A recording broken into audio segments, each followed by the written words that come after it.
end their own life. But could it become an obligation on the elderly to end their lives? A fall in inflation heralding a possible interest rate cut. Does it spell hope for homeowners? And a boost for Rachel Reeves ahead of the autumn statements. Plus, Tory leadership, the shop steward for the men in grey suits, Brady, tells me he's backing Kemi Badenoch. And as a German takes on the job of England football manager, we'll look at when political leaders have shaken off their natural tribalism and when it's paid off. All that and more with the broadcaster Nick Ferrari and the former Labour Party senior advisor Tom Baldwin, who will be with us for the next hour. It's Wednesday, I'm Sophy Ridge live from Westminster, and this is the Politics Hub.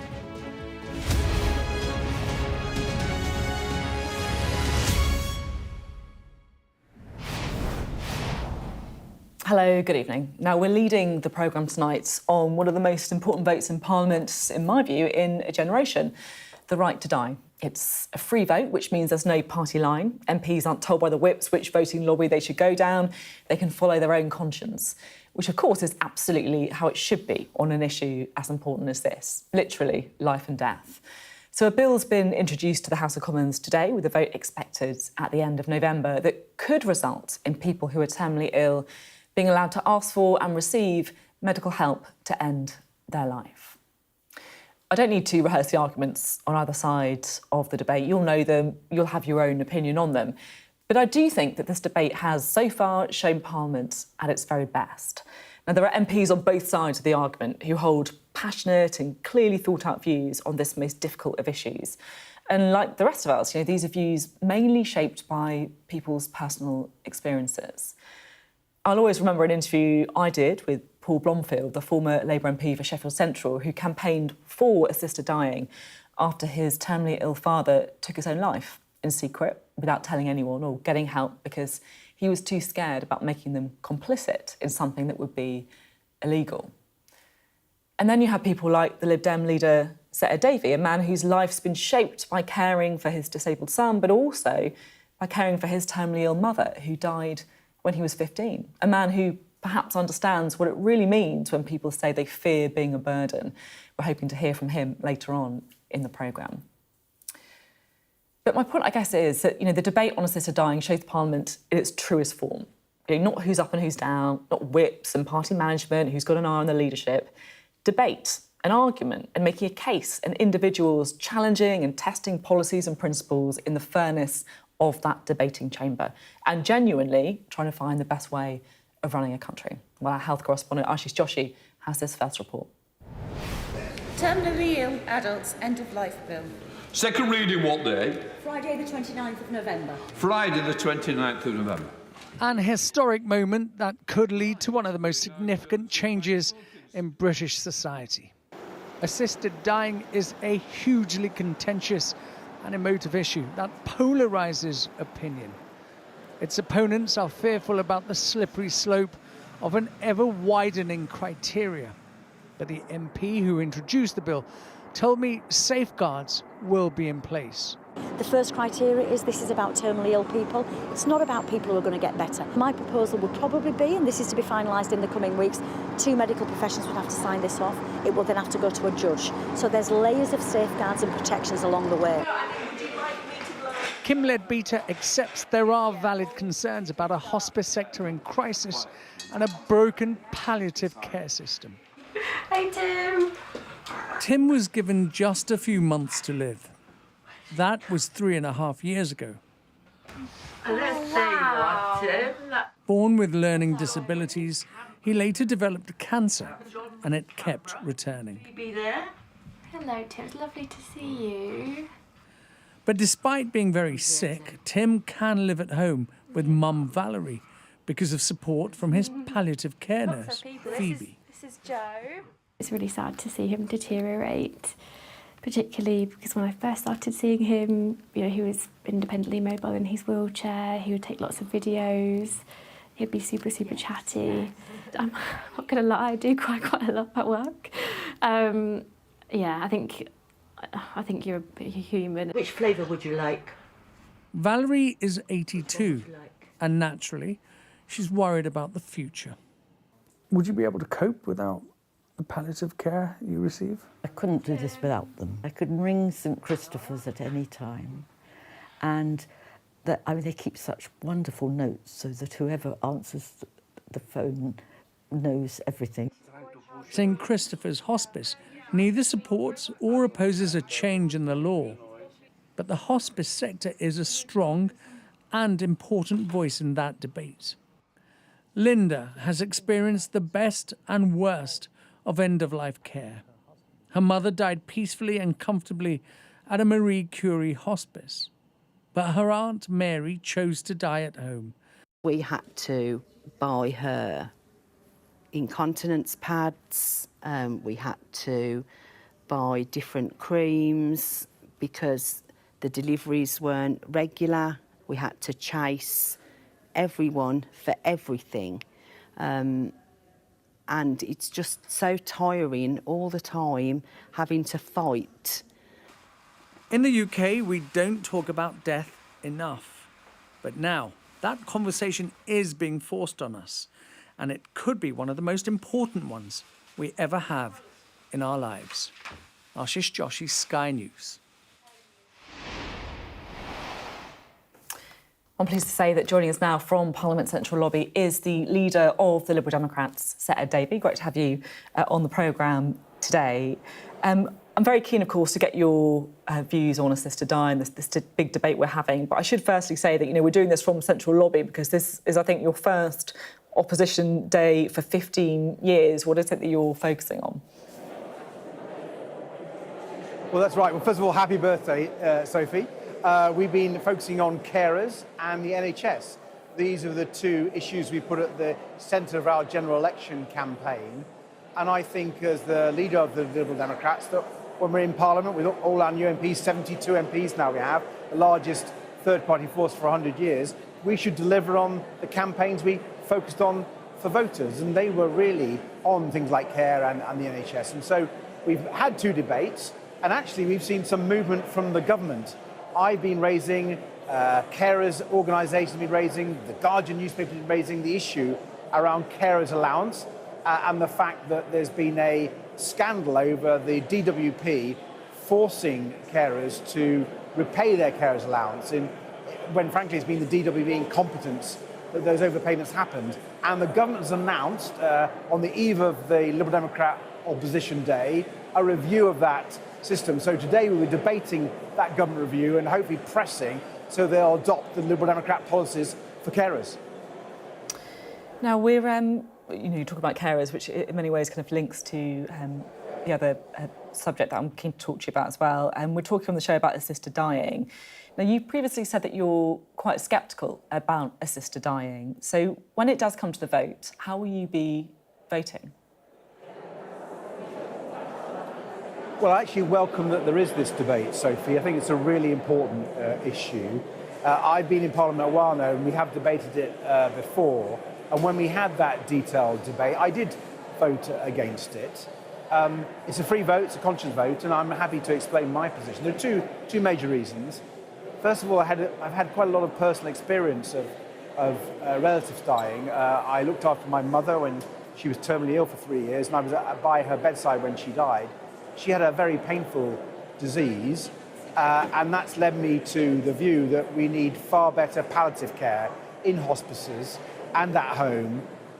Marie Curie, for example, fantastic ideas to help more people be able to die out of pain at home with their family. So palliative care is one of the big issues why I think is part of this debate. The other is actually elderly people, disabled people, and the psychological impact that they may feel, even if they never voice it, but they may feel a burden on their loved ones. And I've never really heard a satisfactory answer to that question. But listen, I've never been dogmatic on this issue. I'm going to listen to the debate, but I have to say, when I've done in the past, I've voted against, and I am quite sceptical. I mean, this is the thing about the debate, isn't it? Everyone will have their own experiences and their own beliefs and instincts on it. There's something that you said to me after an interview that we did that I've thought about quite a lot since, and I hope you don't mind me mentioning it. Because we talked a lot about you caring for your son, who, of course, has a brain condition. And after the interview, you said to me, I actually love talking about John because John makes me really happy and it's a big, happy part of my life. But it's talking about caring for my mother that I find difficult. So I just wondered if you could, I guess, explain a little bit more about why your experience caring for your mother has influenced how you feel about the debate around a sister dying. Well, I guess someone who experienced what I did could have gone either way on the debate, to be honest, but I explained why it's made me more sceptical about this approach. So my mother had bone cancer. It was secondary breast cancer, actually, on her bones, which is an extremely painful form of cancer. I was 12 when it was diagnosed, and I nursed her with my brother for 3 years at home until she died. She died actually in hospital, and I was by her bedside. I would give her morphine every day as a teenager. I don't think they allow you to do it now. I helped her give herself injections. I helped her put pads on herself to give herself electric shock. So I went through quite a lot of pain treatment and saw it at first hand. Saw my mother's reaction. I saw her actually when she died and the pain left her face. So I have some quite emotional link with the whole issue around palliative care. And having gone to hospices and seen other people and talked to doctors, I genuinely think we can do far, far better than we've done in the past for people like my mother and many, many people who are terminally ill, who are in great pain, so they can die out of pain, die with dignity, die with their loved ones, and have a good death. And I think, therefore, we need to debate that and to explain to people that is possible if we invested in hospice care and palliative care more generally. And thank you for talking about this so openly. I know that it's a really hard thing to talk about, but there'll be so many people listening to you with similar experiences who will be really glad that they have a voice in Parliament who is making this case. You mentioned earlier in the interview that your fear on a sister dying is people who feel like they're a burden and that you haven't heard any satisfactory answers on that. You were only a boy when you were caring for your mum. As you say, you were like a young teenager. Do you feel more than, I guess, understand that feeling that people will have about being a burden on people that they love? Yeah, it wasn't the case with my mother. My mother was fighting, wanted to be there for her boys. She was widowed, age 36. She had 3 boys under 10 when she was widowed. I was the youngest. And she always wanted to be there for us, and she was fighting it. And I don't think she felt a burden. We certainly didn't have that type of relationship or conversation. But I've seen it with elderly people, going around care homes, talking to families in my constituency. And I don't think elderly people might even voice this, but I think sometimes they feel it. And this is the concern. It's a really tricky one for the promoters of this legislation to deal with, I think. And that's why I want to listen to them, see if they have any answers. Just think, people can feel a burden on their loved ones and may agree to something that actually in their heart of hearts they don't want to happen. They want to be there and enjoy some time with their family. So I accept it's tricky, but I think it's a real issue with an ageing population and with more adults at working age being disabled in the way my son will be when he's grown up, unable to work, but potentially being aware that they're not able to work and contribute, but people are having to care for them. We don't want a society where people feel that they have to end their lives because they're a burden. And while this legislation has been tabled is about terminal illness, and I accept that, there's no doubt the broader debate about assisted dying deals with those sorts of issues. So we'll have a debate about the specifics of the bill, but there are many of us, particularly when we look at other countries, Canada, for example, where they brought in legislation in this area that's been more narrow and constrained, and then it's got wider quite quickly. So I do think we need to, yes, debate the bill that's ahead of us, but debate the wider issues that it raises.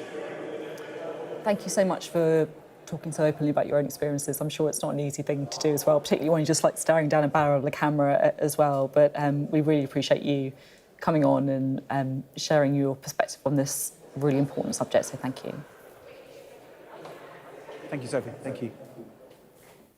Ed Davey, they're such a difficult issue, of course, and just one of many people in Parliament who feel very, very strongly about this and have their own, very sensitively felt experiences that they'll bring to this debate. We're just bringing in our duo for the evening now, the broadcaster Nick Ferrari and the former Labour Party senior advisor Tom Baldwin. Thanks both for being on the programme.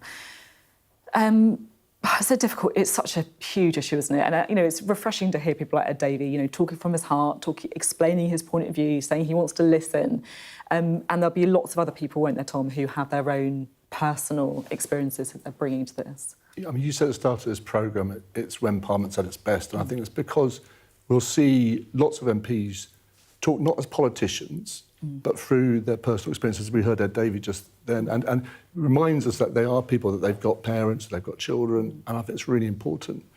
And I mean, we can all tell stories. My parents died, and it was, I watched it, but I'll tell you a story about Keir Starmer, because I read his biography, and he, like Ed Davey, cared for a very disabled mother. It was actually when he got into public life he had this dilemma, because he's been part of this debate for a long time. He just started as Director of Public Prosecutions. One of the first cases to land on his desk was this awful case about a young rugby player called Daniel James, who thought he might be playing for England one day, really talented guy, and he broke his neck in a scrum, and he was completely paraplegic, couldn't move below his neck. And his parents cared for him, and they tried to set up a rotor to take him to rugby games and seeing his friends and doing lots of things, and he just wanted to die. And they couldn't fix that. And so eventually he went to Switzerland, and he went to Dignitas, and they helped him. And then they got back off the plane, right back from Switzerland, and they were arrested. And prima facie, they should have been prosecuted. But Keir Starmer said, look, is it in the public interest for these two parents to go to jail for that? And he changed the guidelines, and I think that's why he's emotionally engaged with this issue, and I think it is very, very personal to him. Yeah, I remember that story. It's a horrific story, and it is really an example of the very, very difficult nuances of this whole debate. Nick, you must hear a lot of it as well. Oh, when I do this on LBC, the calls are heartbreaking. But I just want to focus a little bit, notwithstanding the power of what we've just heard from Sir Ed Davey. I had the privilege of speaking with Kem Leadbeater, who's doing this. Let's remember, this is for people currently who are terminally ill. So I hear what Sir Ed is saying, and I respect that, but it's not currently that the idea of someone who has some kind of disability would be in this.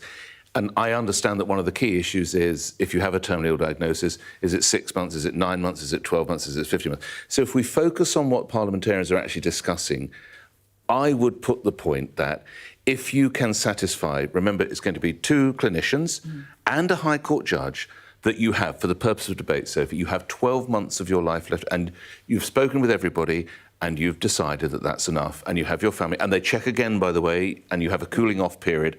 That, to me, is enough. And we have to be, with the greatest respect to Ed, and I hear what he says, this is not the idea that, I'm going to be old and I'm going to be in trouble. That's not what I'm hearing from how the bill is currently proposed. That is a dangerous path down which I would not wish to tread. The idea that someone who is terminally ill and has satisfied and cleared all those hurdles, I would have thought it's a grown-up society that would take that on.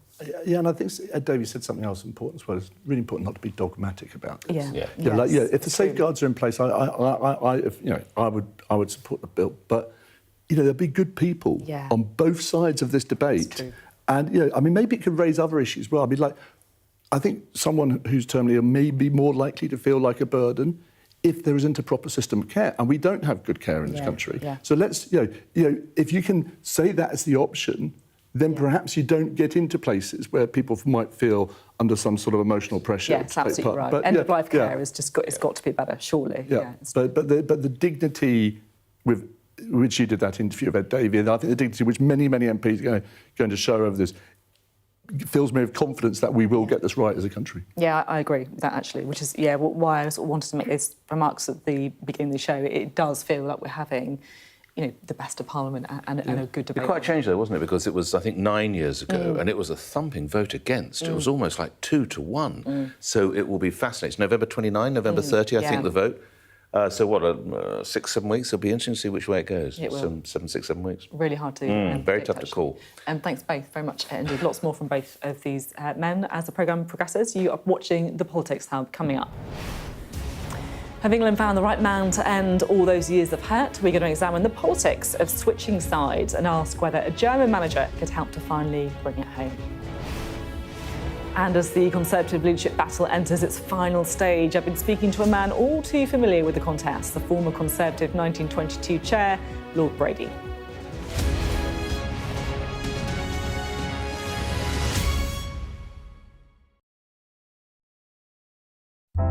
Big stories don't always come from big cities. I'm Lisa Dowd and I'm Sky's Midlands correspondent. You are not getting in this elevator, okay? The judge made it very clear that she could see no justifiable reason why Sakulas wasn't here facing British justice. I promised I would get him justice. Free, wherever you get your news. This is what they're up against. The wind is the really big problem. It is back-breaking work and the smoke is thick. It's been working well. Water levels are dropping, but no one knows what impact further rain will have. What would you do if this place wasn't open? This is the exact spot in Nottingham where their 19-year-old son, Barnaby Webber, lost his life. I just think it's so cruel and so harsh. It's really scary. We're terrified. In this community, I'm told that everybody knows someone affected by COVID. Hopefully this will be the last wave. Sky News gets the full story first. Change seems tantalisingly close in this corner of the UK. Wales was the first to introduce the plastic bag charge. It's legal to let go. Set the speed and take the hands off. It's almost driverless, but not quite. Hans is a highly trained police dog. The force is incredible. It's really frightening, actually. This is my patch, my specialism. It's also my home.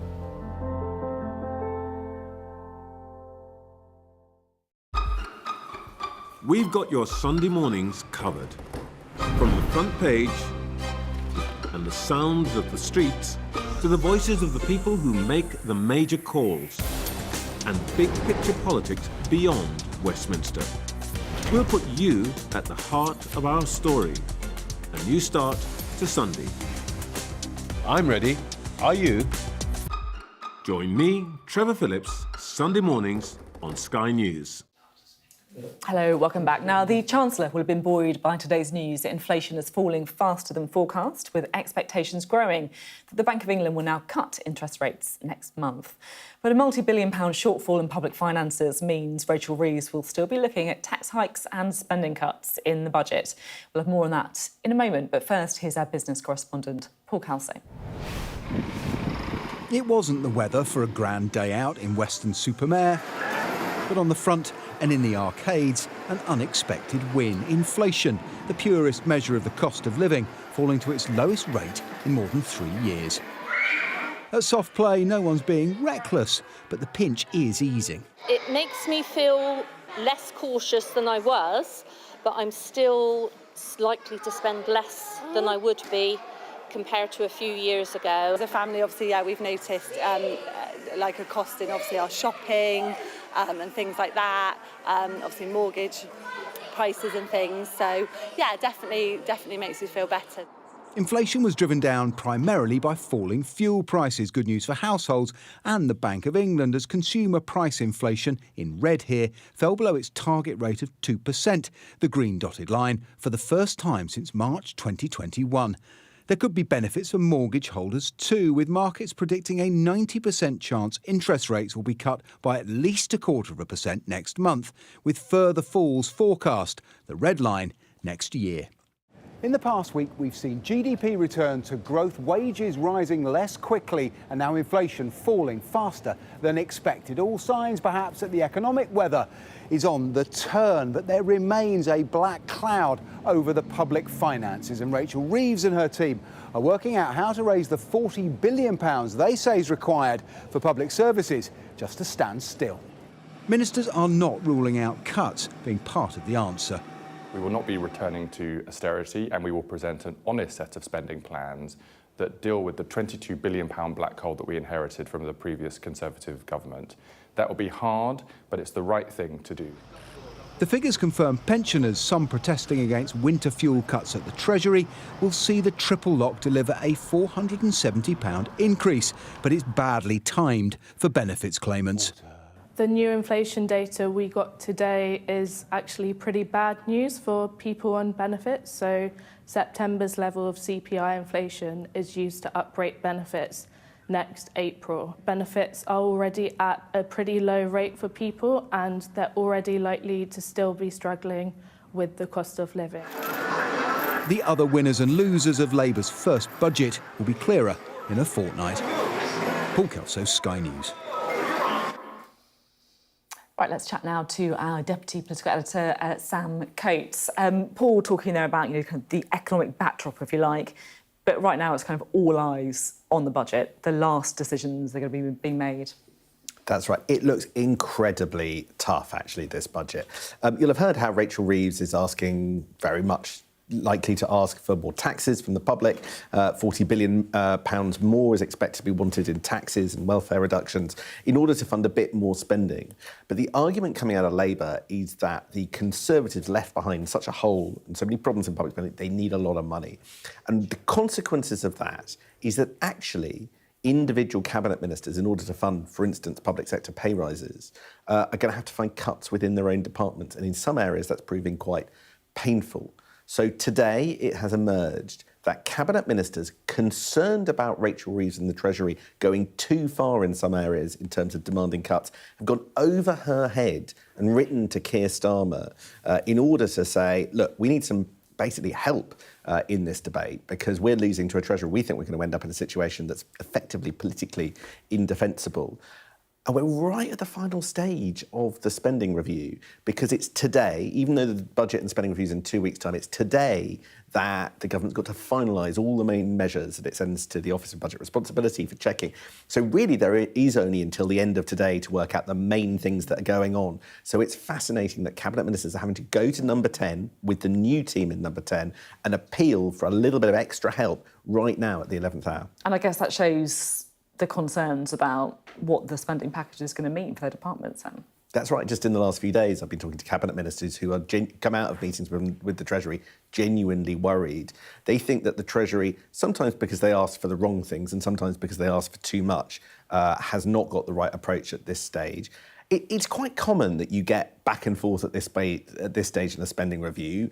If you talk to government officials, they say this isn't the first time you've had these sorts of letters. But this budget and spending review really matters. It will clarify the direction of the government. It will either settle nerves or increase jitters, depending on how well it lands. And more than anything else, it will determine whether Labour is able to put the government, public services on a course to improvement, or whether it ends up being sort of kicked off course a little bit by surprising cuts that end up upsetting people unnecessarily. OK, Sam, thank you very much indeed. Sam Coates there, our Deputy Political Editor. Well, as Sam was saying, it is going to be a big couple of weeks ahead for this woman, the Chancellor, Rachel Reeves, and the economic backdrop that she has inherited. We can bring in our duo for the evening. Let's have another chat to Nick and Tom about all of this. Nick, I mean, there's a bit of good news on inflation. That's obviously great for the Chancellor, but the wider picture is going to be a tough one, right? Yeah, I'm reminded of the song, Sophie, Oh, Why Are We Waiting? I can't remember what the next line is, but it does occur to me, and I know that they came in on July the 5th or whatever it was. They can't sort of say, right, we'll see you next Thursday for the budget, but What is the wisdom that we've waited this long? I know they have to study the figures. I understand that. You can't come and do it in a week's time. But I think they've given themselves extraordinary additional pressure by waiting so long. So you get these stories and counter-stories. You get a black hole that's £22 billion. The Financial Times today said it's £40 billion. You have claims for defence, you have claims for education, you have claims for health. I just wonder, and I just think, particularly with the international summit that was held on Monday, and we must wish that fantastic. Everybody wants business to boom. That's in all our interests. I just wonder whether it would have made sense to do it earlier, because then all the businessmen and women who turned up here, they'd at least known what we have in plan, and all the rumours about NI, employers NI, everything else, it's all put to bed and we know where we go. I think one of the reasons it's taken so long is it's so difficult, this one. But, you know, we talked earlier about assisted dying and how that's the best of politics. The debate we had in the election on tax and spend, I think, was the worst of politics. It was the shallowest, stupidest, rubbish. You know, like one TV debate, not Sky, one TV debate, Sunak and Starmer were asked to indicate their fiscal policy by putting up their hands. And that infantilisation of our leaders is why we end up now with this problem. Do you accept, because like I know that you are close to the Starmer team, I think that's fair to say. Do you accept that Labour weren't that open about what they were going to do in that election? Because I'll be honest, I interviewed Keir Starmer and it was quite frustrating. You couldn't really work it out. Well, because we have this really silly debate, you can't. Yeah, it's almost impossible now. If you ask a straight question as well. But if we've seen so many elections where Tories go, Labour's tax bombshell, their secret plan, and they set a trap. It's a very cynical trap where they built in £20 billion worth of cuts to public spending, services which really can't take any more cuts. They probably wouldn't have done it themselves. They didn't think they were going to win. They'd probably have had to put up taxes or find a way themselves. But it's just a trap for Labour. And Labour didn't want to fall into the trap and so you end up with this rather sterile debate, shallow debate that we saw in the election, but the money does have to come from somewhere. We were talking about care just now. We need more money for care. We need more money for the NHS. These services are falling off the cliff. And I think we've ended up now with, frankly, the sort of tax and spending decisions we deserve as a country, because we haven't allowed politicians a space to have a grown-up debate about this for a long time. Nate, what do you reckon? Do we need more money for the NHS, Tom? Are we spending the £3 billion a week that it gets at the moment correctly? Is there not an argument that needs to be audited better before we give them more money? Well, I'm absolutely certain they need to make some reforms in NHS. But if you were one of the millions of people on NHS waiting lists, I think you'd probably say you do need some more money. Look, but if I give the makers of cornflakes more money, it doesn't make the cornflakes better, right? What I'm saying is they get a vast amount of money. By the way, I'm saying that we probably need to review the budget, but I would love to know that every pound is a pound well spent, because I sense it's... And by the way, this is 14 years, but, I'm not trying to be partisan here. There's 14 years of Conservatives. I don't think every pound gets a pound's worth of value back. Well, I mean, look... Do you? I'm sure you can find some waste in the system. Dead right. I'm sure also that our system is cheaper than other systems around the world. I'm also sure that 14 years ago, we had record levels of satisfaction with the NHS. We had falling waiting lists. And this is one of many things in this country which has been hollowed out over 14 years. And when I hear these sort of rather shrill Tories saying, oh, you're being dishonest about national insurance or that, it's like, come on.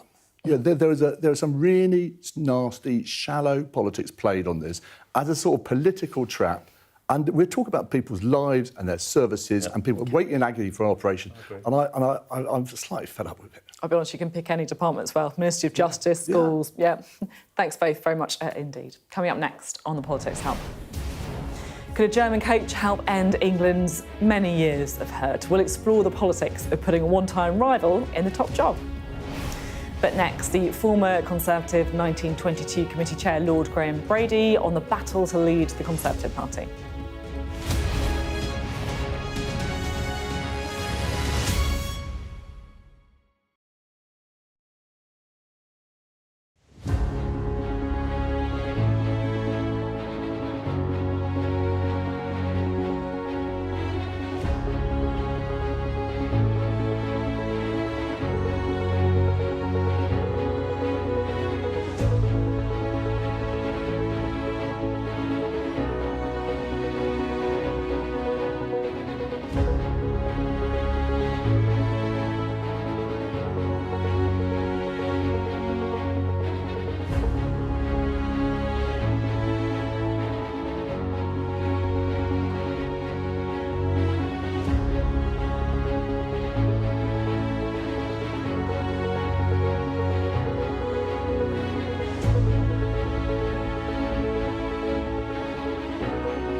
Hello, welcome back. Now, Conservative Party members have just over 2 weeks to cast their vote to decide whether Kemi Badenoch or Robert Jenrick should be the next leader. I spoke to the former chairman of the 1922 committee, Lord Brady, who knows the inner workings of Conservative leadership contests well as anyone, and I began by asking him who he is backing in this year's contest. I'm backing Kemi Badenoch. I've known her for a long time. I think she's a very natural, very instinctive conviction politician.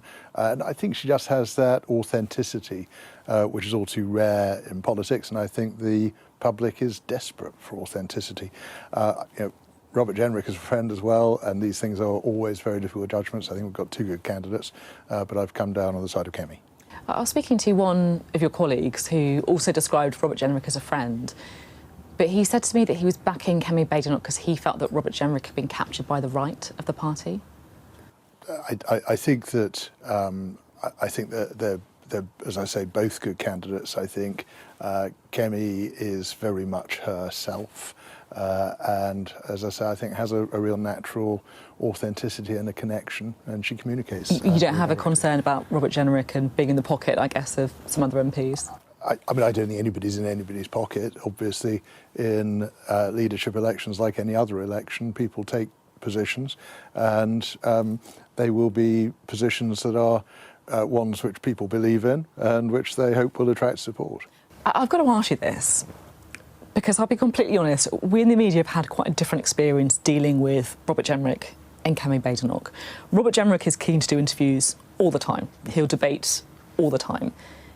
It's quite hard pinning down Kemi Badenoch. She doesn't seem to want to do debates other than the one that GB News is running. It's harder to get her pinned down for an interview. Is she running scared? I don't see Kemi as somebody who'd run scared of anyone, but I think that obviously there are tactical choices that are made by anybody running a campaign.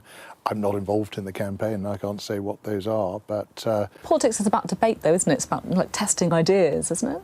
Of course, and whoever is elected leader of the Conservative Party is going to have 5 very long, hard years of opposition where they will be tested, and I'm sure you'll see lots of them. It feels to me as well that since you obviously stepped down from being chair of the 1922 committee, that very, very influential committee of Conservative backbench MPs, things have become a bit more cautious. I'm thinking about, the kind of yellow card system where, candidates are not allowed to brief against each other or attack each other too much, then they get a card. Do you think it's gone a bit too far that way? No, I don't. And, I must say that if I'd thought of having a yellow card system back in 2022, I might have done it. I think we all learn from experience in these things. I know that in the 2022 leadership election, there were a lot of learning points that other people will have seen and wanted to take forward. And what kind of thing do you mean? Well, of course, Bob Blackman was one of the officers of the 22 at the time, and seeing some of the blue-on-blue squabbling that broke out in the very early TV debates, I think it was something that many of us thought at the time we should have anticipated and hoped that we could have found a way to try to stop that developing in the way that it did. I just want to talk a bit about your book now and some of the things in your book. You called it Kingmaker. Why did you come about that title? A number of people had started calling me the Kingmaker, some of them in jest perhaps, but it was in particular a security guard in the Palace of Westminster when I was going in one evening who called me that, and I thought, there's a point where if the security guards are saying those things, then it's got a certain resonance that is worth picking up. I just thought it was a great title. And it's basically, this is, just to kind of explain, because you kind of held the fate of Conservative leaders in your hands as the chair of the committee. Obviously I was acting on behalf of the Parliamentary Conservative Party, so in that sense I was an agent rather than an instigator. But it was obviously a time of turmoil, a time when history seemed to have accelerated and we had lots of big events coming more rapidly down the road than is normal. So dealing with that and trying to help to hold the whole show together and keep it on the road was an exciting time. And, exciting is one word of putting in it. Yes, chaotic. Yeah, well, sometimes I try to bring calm and reassurance, but it was certainly turbulent. And one of the things that really struck me during that period, the number of people who would stop me in the street and just say, "Oh, Graham, we are going to have a bit of calm now, aren't we?" And that never really happened, though, did it? Well, oddly, I think we got to that place with Rishi Sunak and Jeremy Hunt re-establishing a benign economic circumstance, getting back to growth, getting inflation down. Leading the party to its worst ever defeat. Well, that is, politics is very unfair. And, I think it was certainly unfair to suggest that the Conservative government at that point was offering years of Tory chaos. Actually, it had been a very successful government in bringing things to stability and reintroducing a sense of real fiscal responsibility. There was obviously, as you say, the time of turbulence, as you put it before, when you were kind of churning through leaders and you became a celebrity almost, as you say. It must have been pretty awkward to have some of those conversations. Yes. To go in and tell someone the news that they don't want to hear, that they've perhaps been in complete denial about. Yes. Is there a particular conversation that you would point to as being... Well, I mean, obviously all completely different circumstances and all completely different personalities. I would say the most difficult really was with Theresa May. And in that instance, following the 2017 general election, delivering Brexit had moved from being very difficult to being utterly impossible because we didn't have a majority for it in the House of Commons. So it had become apparent that Theresa May could not deliver the central objective of her government, and I think it was apparent to nearly all colleagues that she was going to have to go. But there was a debate going on within the party, within the 1922 executive, as to whether that would happen through changing our rules to allow another confidence vote to take place and force her out, or those of us who were keen to give her an opportunity to go of her own choosing.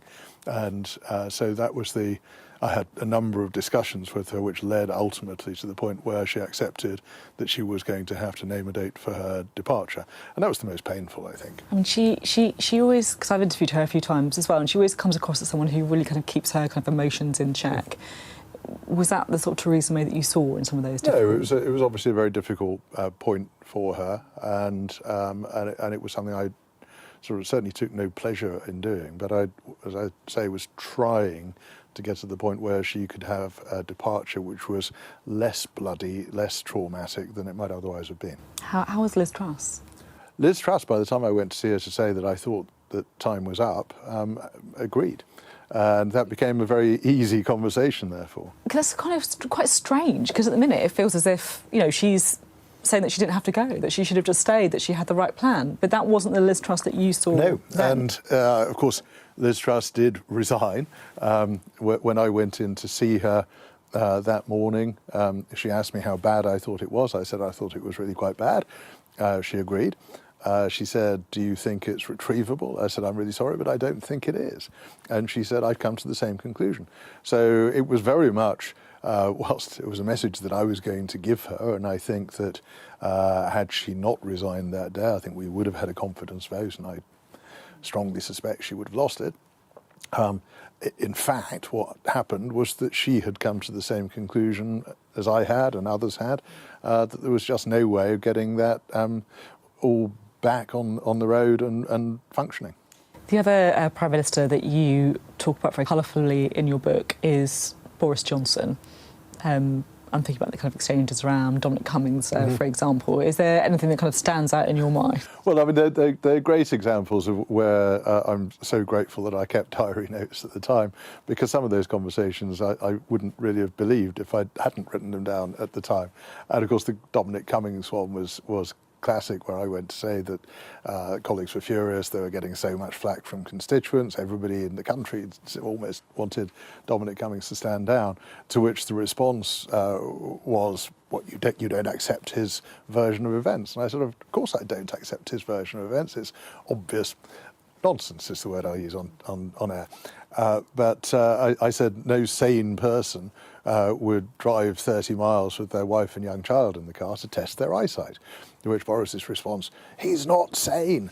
I had forgotten, but I'd made the note of it at the time. Thank you very much indeed. Thank you. Right, let's chat again to Nick and Tom, shall we? Graham Brady there putting his backing behind Kemi Badenoch. Tom, how do you think the Labour camp would feel about the prospect of a Kemi Badenoch leader of the opposition. Well, if I can sort of respectfully disagree with Sir Brady, at the start of the interview, he said they're two great candidates, and they're not. They're really not. Both of them are going to take the party to the right, away from the centre ground, away from the mainstream British people. Now, I think cleverly would have bothered Labour a bit. Someone said rather wittily, I thought, that after the last round of voting, this was the first time there had been an election involving entirely Conservative MPs, in which the Conservative Party lost. And, you know, they still managed to lose that one, but I don't know quite how they did it, but the sort of over-sophistication, you know, cunning, you know, smoke and mirrors is, again, sort of politics at its worst. I don't think it's great, actually, for politics if the Conservative Party heads off into the sort of marshlands of British politics, because I think you do need a decent opposition to keep Labour on its toes. But, you know, one of the things I was just saying to Nick, you know, one of the things that sustained the last Labour government in power wasn't the Labour government's record or the record of the previous Conservative government, it's what the Conservatives did in opposition. They went off to the right with Hague and IDS and Howard, and they lost 3 elections on the trot. I suspect the Tories are heading off to the right again, and it won't help them. What do you think, Nick? Because I'll be honest, you know, a lot of the Conservatives think that actually Labour's first 100 days hasn't been all, you know, plain sailing either. They've got an opportunity. But I've solved it. Don't worry. It's all done. Don't worry. And here comes the solution. They think there's another 2.5 weeks to go. No. We all know the row going on Strictly Come Dancing, right, between Katya and Wayne. We have Robert and Kemi do a dance together, right? He puts his arm around her waist like that, whatever it might be, and then the public vote on a Strictly Come Dancing vote-off. We can solve it this Saturday. What? Who's the best dancer? Nothing could go wrong. Absolutely. Let's get the two of them out there, because to Tom's point, it's taking the party in the wrong direction. The Lord Brady's saying these are great candidates, really, and I'm happy to share with you, and Sophie, you can or can't share with we cannot get Mrs. Badenoch to come on the show to take calls. We can't. Robert Jenrick would probably drive me to work tomorrow for the opportunity to do that. and it's great, and we welcome him, and that's fantastic because, you know, he has a constituency to speak to. And I think it's disappointing and troubling that we can't, I don't know about you guys, but we cannot get her. Well, I think it's definitely fair, isn't it, that Robert Jenrick is much keener to do media interviews, debates, media appearances than Kemi Badenoch. I mean, is that just tactics, though? Like, if you're the front runner, you know, maybe Keir Starmer felt that during the election, although, of course, he did do debates like the Sky event. If you're the front runner, is that good tactics? Well, generally, if you're front runner, you want less exposure, and if you're trying to catch up, you want something to happen. Sarah Vine in the Daily Mail's words I don't utter often. This is a collector's item. Big focus on Tom. She came up with a great idea, I thought, to make this more interesting, which is, you know, there's a couple of PMQs left. Let them both have a go. It's a great idea. Yeah, I mean, make it a bit more interesting to see what they're like up against. Tune in. Tune in. Oh, yeah, that's pay-per-view, isn't it? There you go. You can have that for free. Conservative campaign at Tuesday HQ if you're watching. That's a great one. Thanks very much indeed, both of you. Still to come on the Politics Hub. As England employer German, hoping he'll help to win the World Cup, we'll explore the politics of recruiting a one-time rival.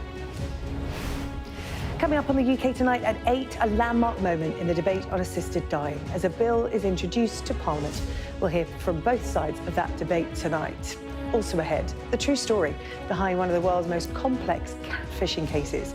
We'll speak to Kirat Assi, the victim of Sweet Bobby.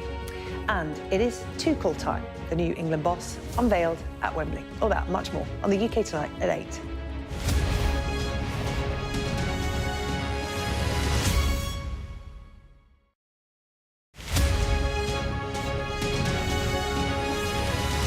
Trust in politics is at an all-time low. What's going wrong, and can we fix it?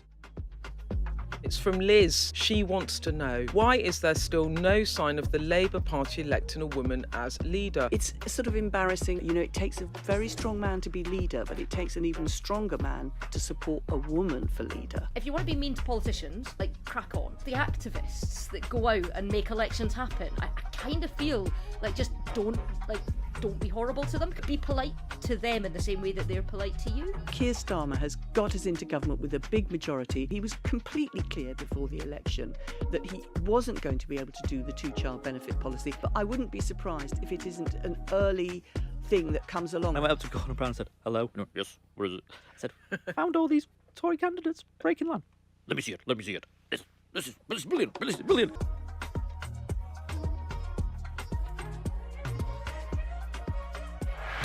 We are under Israeli military restrictions in terms of some of the things that we can film, but it's important to be in there. What a slow drive for the president as he approaches his golf club. 4 more years!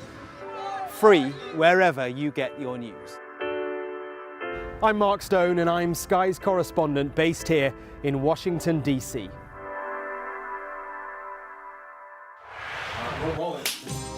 Welcome to the world. Our new podcast, starting now. It's very exciting. Every week, we'll be reporting from the world's trouble spots. We get to hold those in positions of power accountable, and we get to ask the questions that the audience, the listeners, want to know about. And that's why it is so important that people tune in, come along for the road, come along for the journey. It'll be fun.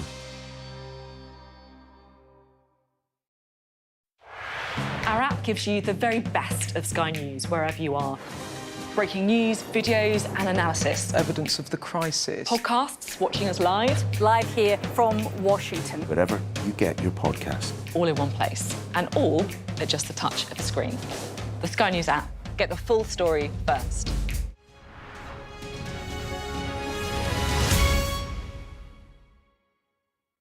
Hello, welcome back to the Politics Hub. Right, let's talk about the really big news of the day, shall we? Thomas Tuchel is the new England manager, and it's fair to say that the fact he's German has ruffled a few feathers. Reform UK leader Nigel Farage posting on X, why can't we have an English manager?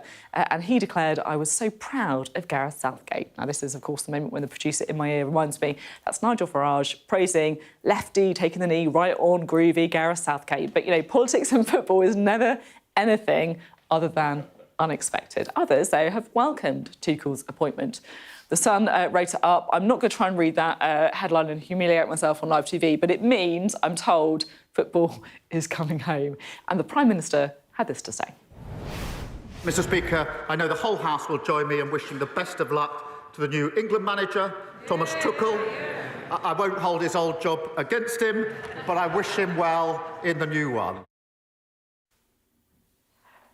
Right, to be honest, on the Politics Hub, we're as tribal as the next man, where the footy's concerned, of course, but Thomas Tuchel's appointment did get us thinking about times in politics when figures have found themselves playing for the opposing team. Well, Nick and Tom here with us. Nick, what's your view on the German manager of England? Well, first, can I offer you Fröhlich Geburtstag in the spirit of German? Oh, that's quite impressive. Happy birthday. Oh, thank you very much. I've just said it in German. Fröhlich Geburtstag.